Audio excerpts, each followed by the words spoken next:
कल्पना एक मध्यम वर्गीय परिवार से थी जिसने अपनी स्नातक की पढ़ाई पूरी कर ली थी और अब वो अपने घर पर ही छोटे बच्चों को ट्यूशन पढ़ाती थी। कल्पना का रंग गोरा था और वह दिखने भी बिल्कुल गुड़िया की तरह थी।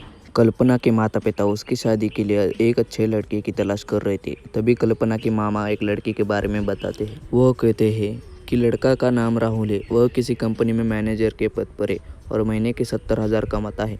कल्पना के माता पिता ने लड़के की फोटो देखी तो उन्हें लड़का पसंद आ गया, जबकि कल्पना की माँ ने कल्पना को लड़की की तस्वीर दिखाई तो कल्पना जब अब दोनों को लड़का पसंद है तो मुझे भी पसंद है। अब लड़का और लड़की वालों के परिवार ने मिलकर शादी की तारीख तय कर दी। कल्पना के माता पिता बहुत खुश थे कि उनकी बेटी की शादी एक अच्छे घर में हो रही है। पूरे धूमधाम से कल्पना की शादी हो गई। अब कल्पना अपने बचपन के घर को छोड़कर एक नए घर चली गई। कुछ दिन तो कल्पना को अपने माता पिता और अपने घर की बहुत याद आई। अब थोड़े महीने बीत गए। अब उसके पति राहुल पहले जैसा व्यवहार कल्पना के साथ करता था।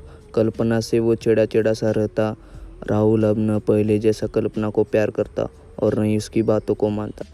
कल्पना को समझ नहीं आ रहा था कि वो क्या करे। वो बस रोकर अपनी दर्द को कम करने की कोशिश एक दिन कल्पना को पता चला कि राहुल सिगरेट पीने के बहाने छत पे जाता और किसी लड़की से बात करता है। जब कल्पना ने राहुल से पूछा कि आप रोजाना छत पे जाकर किससे बात करते हैं, तो इस पे राहुल ने जवाब दिया, वो मेरे ऑफिस का फ्रेंड है, बस उससे बात करता हूँ और तुम अपने काम से मतलब रखो, ज़्यादा से आईडी बनने की जरूरत नहीं। राहुल के कुछ दोस्त घर पे आए थे।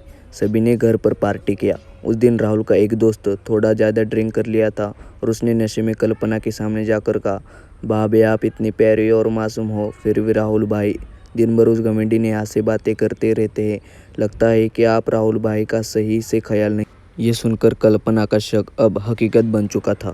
अगली सुबह जब कल्पना ने राहुल से पूछा कि ये नेहा कौन है और क्या लगती है आपकी? राहुल, मैं तुम्हें क्यों बताऊँ? कल्पना, मैं भी हूँ आपकी। राहुल, देखो तुमसे पहले वो मेरे लाइफ में आई। कल्पना, तो फिर मुझसे शादी क्यों किया? राहुल, बस तुम अच्छी लगी इसलिए शादी कर लिया। कल्पना, अब तुम देखना मैं उस कामिनी लड़की को कैसे सबक सिखाती हूँ। कब कल्पना ने कामिनी कहा तो राहुल ने गुस्से में कल्पना को बहुत मारा और उसे कमरे में बंद कर दिया।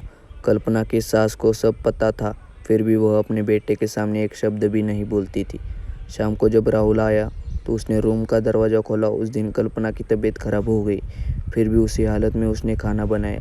कल्पना ये सारी बातें अपनी माँ को बताना चाहती थी, लेकिन चाहकर भी वो नहीं बता पा रही थी, क्योंकि वह जानती थी कि अगर उसके माता पिता को ये सब पता चल गया तो वो परेशान हो जाएंगे। राहुल अब कल्पना के साथ नौकरानी जैसा व्यवहार करने लगा, छोटी छोटी बातों पे उससे मारता। कल्पना अब धीरे धीरे डिप्रेशन का शिकार होने लगी। उसके दिमाग में गलत गलत ख्याल आने लगे। अब न वो समय पे खाना खाती और किसी से बात करती। आखिरकार एक दिन कल्पना रूम में फांसी लगाकर आत्महत्या कर ली। कल्पना ने आत्महत्या का कारण किसी को नहीं बताया, लेकिन उसकी सास को पता था कि कल्पना ने आत्महत्या क्यों की। दूसरी तरफ कल्पना के माता पिता का रो रो कर बुरा हाल हो गया। कल्पना की मां ने पुलिस को आत्महत्या का कारण उसके ससुराल वालों को बताया। पुलिस राहुल और उसके माता पिता को ले गई, लेकिन पैसों के दम पर कुछ ही दिनों में राहुल और उसके माता पिता जेल से छूट गए।